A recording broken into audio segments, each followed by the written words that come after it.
আল্লাহ, মুয়াজ্জিন বলবে আল্লাহ আমি আযান দিছি, আপনার নাম ধরে ধরে ডাকছি, আল্লাহু আকবার আল্লাহু আকবার। আল্লাহ আমি জোরের সময় ঘোষণা করছি আল্লাহ তুমি মহান, তুমি মহান।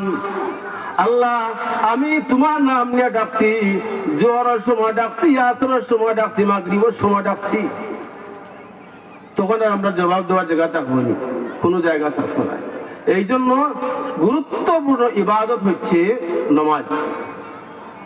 মুয়াজ্জিন সাহেব যখন আযান দেন সাথে সাথে মসজিদ আইয়া হাজির দেওয়া, হাজির হয়ে যাওয়া, নামাজের লাগিয়া মসজিদ আইয়া ঢুকি যাওয়া, মানে মুয়াজ্জিন সাহেবের আযানের জবাব আপনি আমি দিলাম। এমন একদিন দেখবা মানুষ তার দুনিয়ার জীবন, শক্তিশালী জীবনটা আমরা এমনি মানে যেভাবে চাই এভাবেই কাটাইলাই, কিন্তু এমন এক সময় আয় নামাজ পড়ার সময় তখন ঠিক মতো রুকু করা যায় না, ঠিক মতো সেজদা করা যায় না, ঠিক মতো কেরাত পড়া যায় না, ঠিক মতো তাসবিহ পড়া যায় না।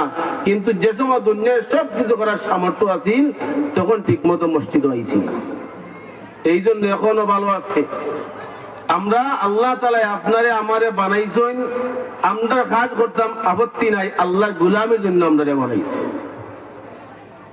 وما خلقت الجن والإنس إلا ليعبدون। আল্লাহ আপনারে আমারে সারা দুনিয়ার মানব জাতির জিন জাতির লক্ষ্য করে আল্লাহ তাআলা ফরমাই وما خلقت الجن والإنس إلا ليعبدون। আমি আল্লাহ মানুষ বানাইলাম আমার ইবাদতের জন্য, আমি আল্লাহ জিন বানাইলাম আমি আল্লাহর ইবাদতের জন্য। আল্লাহ আমাদের বানাইছেন আল্লাহর ইবাদতের জন্য, আর আমরা ইবাদতের সময় কাটাই আমাদের কাজের মধ্যে। কাজ করা কিন্তু নিষেধ না, কাজ করতাম হইব আল্লাহর বিধান মানিয়া। যেই জায়গায় নামাজের টাইম হয়ে গেছে ওই জায়গায় নামাজ পড়া, নামাজে গুরুত্ব দিয়া, নামাজের সাথে মহব্বত সৃষ্টি করিয়া, আল্লাহর বিধানের সাথে মহব্বত সৃষ্টি করিয়া এগুলা পালন করিয়া আমার কাজ কাম করতে আল্লাহ নিষেধ করছে।